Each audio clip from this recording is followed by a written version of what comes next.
자, 이게 후순위가 2억 5천 신청을 했어요. 2억 5천. 자, 1순위는 SC제일은행에 있고 2순위로 2억 5천 신청을 했어요.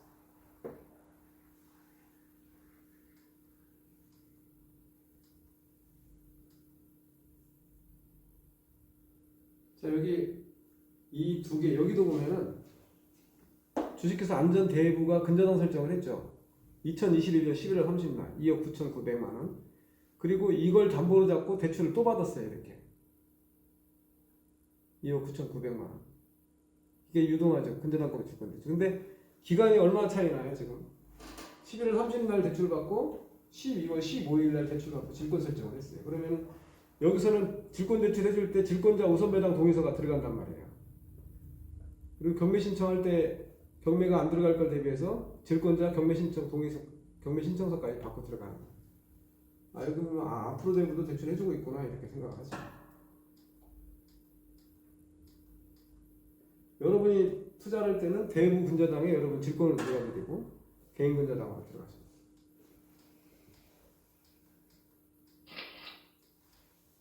저렇게 많이 똑같이 해줘요? 어떻게? 질권 저당.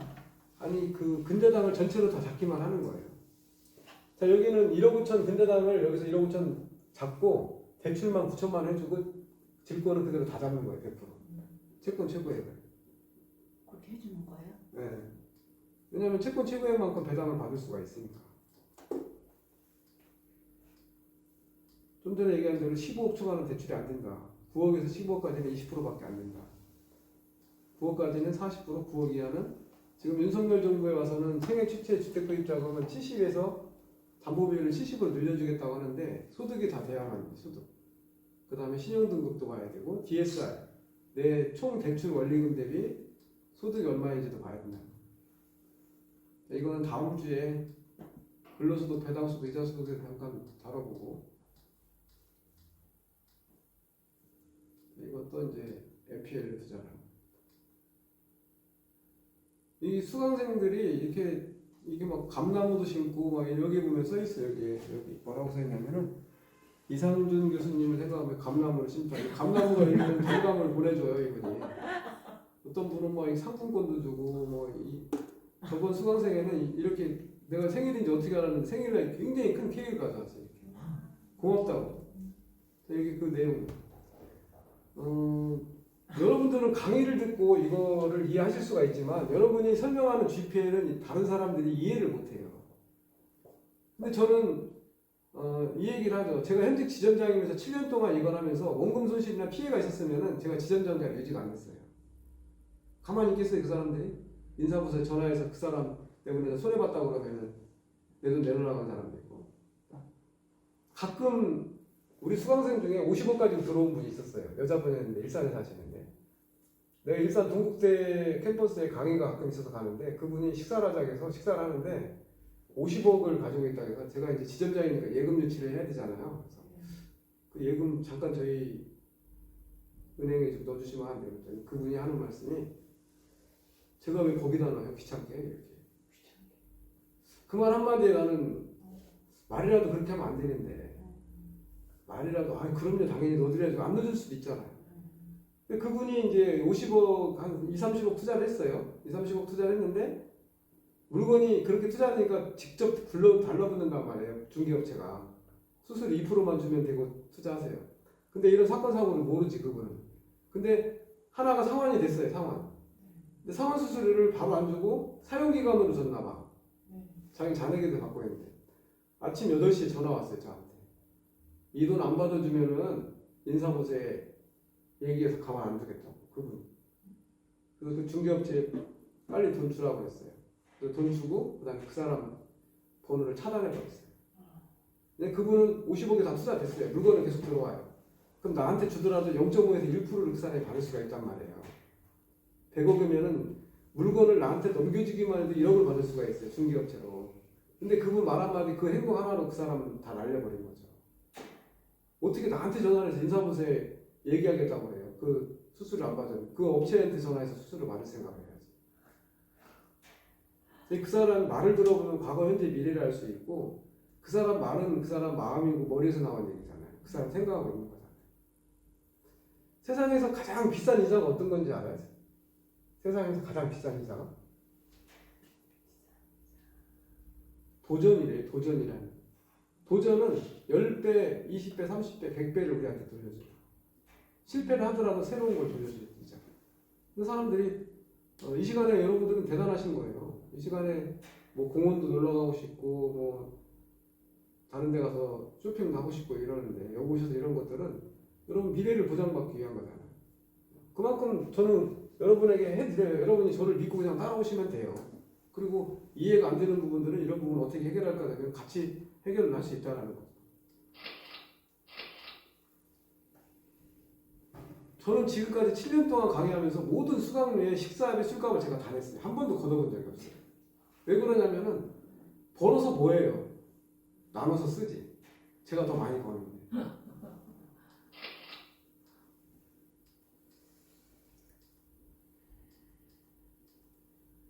제가 부자들을 많이 만났는데 부자들이 하는 얘기들이 뭐냐면 운이 좋았다. 하나님의 은총이다. 근데 타이밍이 맞았다. 아마 제가 지금까지 강의하면서 어떤 수강생 한 분이 기억이 나는데 1시간 강의를 듣고 갔어요. 그리고 수강료 돌려달래요. 100% 다 돌려줬어요. 자기는 MPL을 배우러 왔지 GPL 이런 대부업을 배우러 온 게 아니라는 거예요. 끝까지 다 들어보지도 않고. 그 사람 보기죠. 뭐. 그 사람은 10년 후에 다시 올지도 몰라요. 아, GPL. 여러분 유튜브에 GPL 한번 쳐보세요. 재무설계 센터장들이 GPL을 다 올려놨어요. 난리가 났어요, 난리가. 이런 강의가 있는 것조차도 몰라요.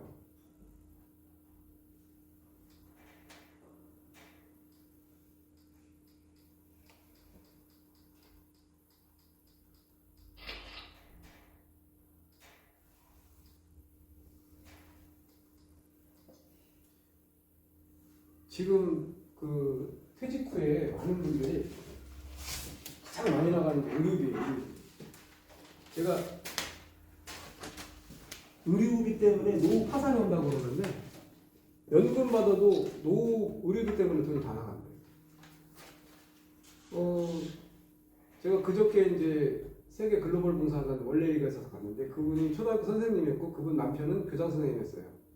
제자로 만났는데 12살 차이 나는 그 교장 선생님하고 결혼했는데 결혼하고 10년 만에 뇌졸중으로 쓰러졌는데 이분이 일어날 줄 알고 최고로 좋은 비용에다가 좋은 의료센터에 썼대요. 마사지 하는데 하루에 20만 원씩 주고 마사지 일을 시키려고. 근데 3년 동안에 이분이 쓴 돈이 5억 원을 넘게 쓰고 지금 10년 넘게 14억 원을 썼대요. 근데 더 이상 병원비 감당이 안 돼.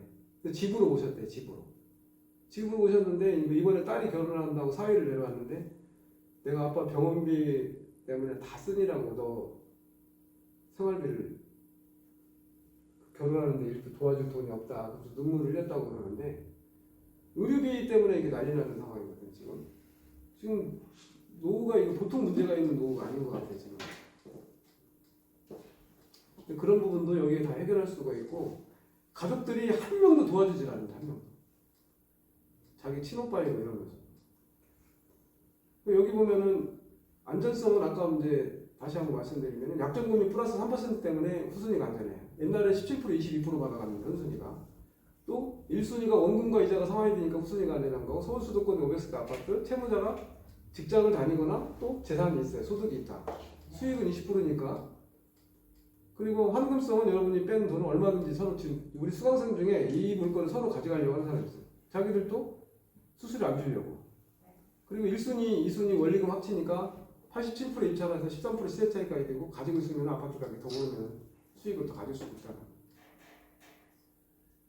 여기도 보면은 기존 대출이 대환하는 5,500만 원짜리 투자한 건 이것도 똑같이 안전성, 수익성, 환금성에 따라. 자, 여러분이 제가 그 브로셔를 나눠줬어요. 이렇게 돼 있습니다. 그래서 여러분들이 다른 사람에게 아까 이제 여기 3순위 다른 사람 돈을 차입을 할 때 야, GPL이라는 새로운 상품이 나오는 게 아니라 예전부터 있었는데 네가 몰랐다. 지금 대한민국 1%도 모르고 있다. 시간적 경제적 자유로 가는 길이다. 그래서 아파트 담보대출을 소개합니다. GPL이라는 거를. GPL은 정상채권 아파트 담보대출 굿 퍼포밍론, NPL은 부실채권 경매 들어간 경매 개시결정난 피담보채권에 은행의 채권을 사와서 은행에 배당받아가야 될 걸 내가 받는 거다. 넌 퍼포밍론 부실채권. 근데 NPL보다 더 좋은 GPL이 나타났다 그러면서 설명을 하는 거예요. 이렇게. 그리고 안정성, 수익성, 황금성, 시세 차익, 그 다음에 더 나간다면 내 얘기를 더 들을 생각이 있다면은 법정 대위 변제와 그 다음에 유동화 순환투자까지 설명을 하고, 그 다음에 이제 이 흐름도에 대해서는 투자 물건이 이렇게 올라오면은 내가 물건을 선정하면 된다. 5가지 다 하고 치고 80에서 85까지 하는데 80% 미만만 하고 있다. 그리고 분석까지 다 해주니까 투자 결정만 하면은 서류까지 다 받아서 등기로 다 보내온다. 그리고 대출 나갈 당시에 사본을 보내오는데 사본을 보고 이상이 있는지 없는지 다 검증하고, 그 다음에 법무사에서 접수했을 때 이제 채무자 통장으로 돈을 보내거나 법무사 통장으로 돈을 보낸다. 대출자와 투자자를 연결해주고 돈을 받는 거다. 그리고 그 대신 투자자는 플랫폼 수수료를 내야 된다. 채권 심사 수수료하고 그게 3에서 3.5. 그리고 주의증 같은 경우는 뭐 이렇게 연체 가능성에 대해서 연체했을 때도 걱정할 거 없다. 다 받을 수 있다. 그리고 우리가 내는 이 소득은 이자소득세, 배당소득세, 뭐 그다음에 법인세 이렇게 구분이 되는데 5월달에 종합소득 신고를 하는 경우는 3.3 뗀 사람 영업직 이축계약서로 해요. 근저당에 질권으로 들어가는 경우에 그분들은 종합소득 신고를 해야 되는데 제 딸 이름으로 5월달 종합소득세가 9,900만 원이 잡혀 있어요. 다음 주에는 제가 그 9,900만 원을 해지할 수 있는 방법, 세금을 빌릴 수 있는 방법을 내가 보여드릴 거예요. 제가 이번에 종합소득 신고하는 자료를. 그리고 여기 보면은 이제 경주비 같은 경우는 치고 20만 원까지 보장을 해줘요. 그 20만 원 현금으로 줬다고 그냥 빼면 돼요. 그리고 자동차 할부금 같은 거라든지 자동차 사용료, 그 다음에 기름값, 그 다음에 뭐 쇼핑하고 이런 것들은 다 법인 카드로 등록돼야 되고. 그래서 치고 이렇게 20에서 24까지인데 지금 20%가 치고이잖아. 담보 비율은 이렇게 80% 안전하게 당해세 국세 안납증에서 떼고, 그 다음에 아파트 근저당에 대한 유동화까지 가능하다라는 거예요. 그리고 물건을 통해서 내가 선정은 내가 하고 등기부등본에는 이렇게 기장이 된다. 이렇게. 근저당 10월 18일에 근저당의 질권 22- 질권으로 이렇게 투자가 돼서 안전하게 잡힌다. 여기 보면은 성명, 주소 이렇게 찍히잖아요. 여기. 그래서 여러분들이 성명, 주민번호, 주소를 줄 때 이 주소가 주민등록상 주소와 일치해야 돼요. 일치하지 않으면 법무사님이 또 가서 보정명령을 해야 돼요. 주민번호가 중요해요. 등본상 주소. 그리고 여기 보면은 질권으로 해서 이렇게 등기부등본에 표시가 된다. 그래서 등기법 60조에 의하면은 부기등기는 주등기에 따른다. 그래서 2,600만 원을 대출받고 이걸 질권 대출을 받을 때 2,600만 원 다 들어가는 거예요. 이렇게. 실제 대출은 1,500만 원밖에 안 돼요. 왜냐하면 배당받을 때 이 금액 범위 내에 피담보 채권이 들어오니까 여기까지 배당받으려고. 그렇게 낙찰 예상까지 한 배당까지 다 작성을 한다. 그래서 유동화가 이루어졌을 때 최고 수익률이 여기 보면은 65%까지 뛰고 86%까지도 가능하고 120%까지도 가능하다. 이렇게 유동화가 됐을 때 얘기인데 유동화까지는 굳이 설명하지 않아도 돼요. 더 복잡해하고 이러니까.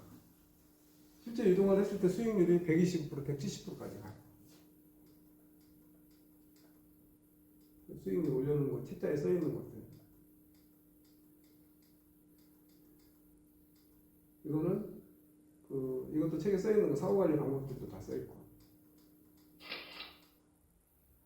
그래서 투자자와 대출자를 연결해주고 자서를 받아서 스캔해서 보내주고 이 내용들이 지금 GPL 투자 흐름들. 근데 이제 여기에 이제 기존의 이제 투자자들은 어떤 물건을 투자해야 되는지 바로 알죠. 여러 번 투자를 하다 보면.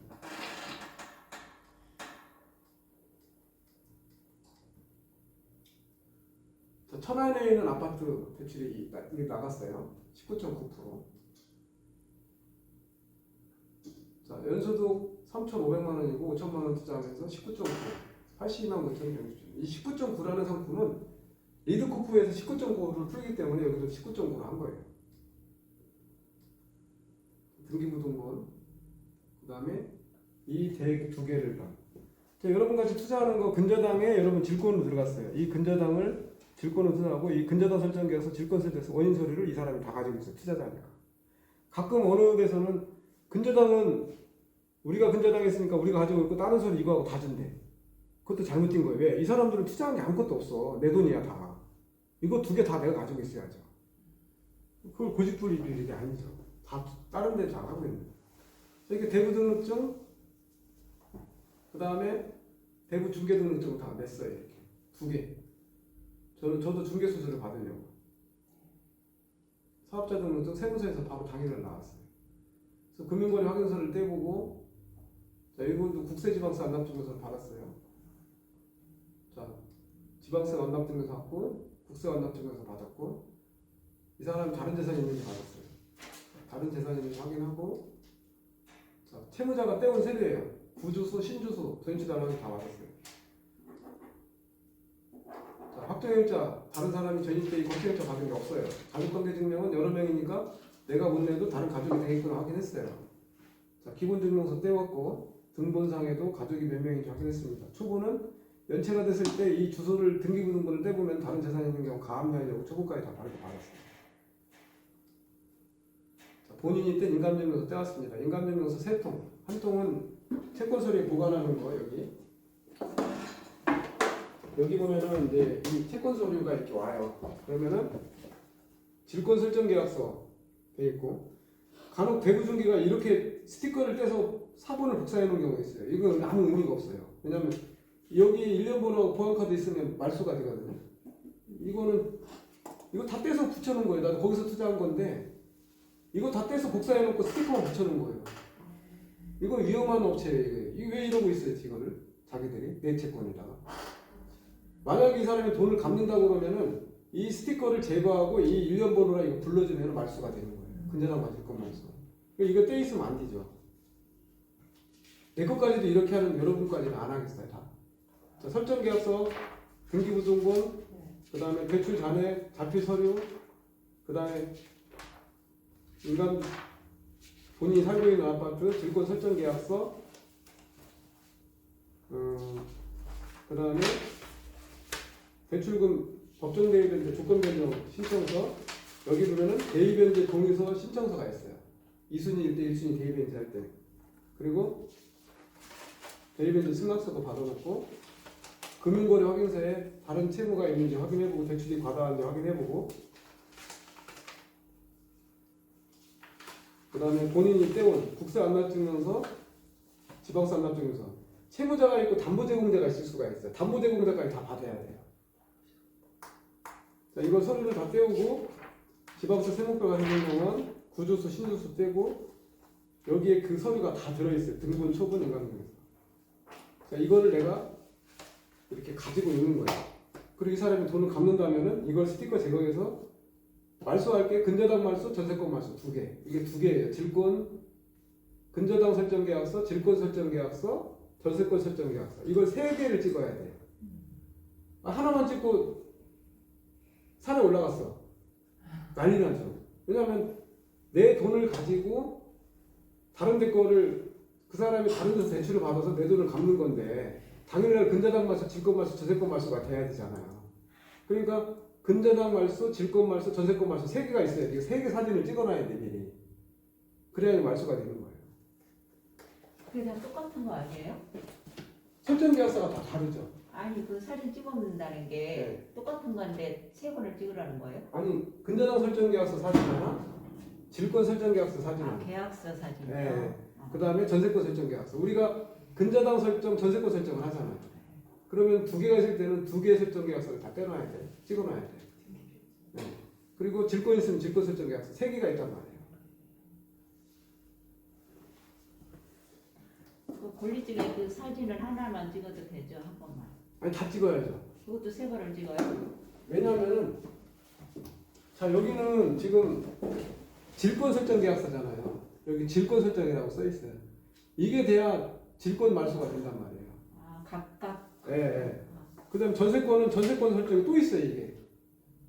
그렇게 뜯어놓지 않은 그 원본을 찍으라는 거죠. 이걸 뜯고 사진을 찍어야죠. 그래야 말소가 되는 거예요. 뜯어가지고 그 비밀번호 나오게 찍으라고. 네, 이거는 못 뜯게 마음껏 한 번 떼면 다시 붙질 않아요. 네. 등기 필증 및 등기 관련 통지서니까 등기 필 정보 보안 스티커잖아요. 네. 이거 돈을 다 갚았어요, 이 사람이. 네. 그러면 말소가 근저당 설정했잖아요.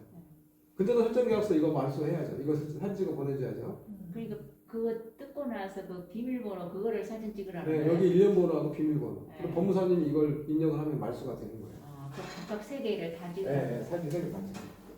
그러면 복사는 안 되고 사진으로만 찍어야 돼요, 원본을? 복사해놔도 되죠. 그러니까 하나만 찍어서 복사를 2개 해도 되죠? 필증이 3개니까. 필증이 3개니까 네. 3개를 해야죠. 그러니까 하나는 원본으로 찍고 사진 하나가 있으면 그거를 복사를 2개를 해도 된다는 거잖아요. 뭐 그건 상관없죠. 그 비밀번호만 알면 되니까. 네. 근데 우리가 근저당 설정, 전세권 설정, 질권 설정 3개를 하잖아요. 네. 설정 계약서가 3개죠. 네. 3개 다 찍어야 돼요, 보안카드. 네.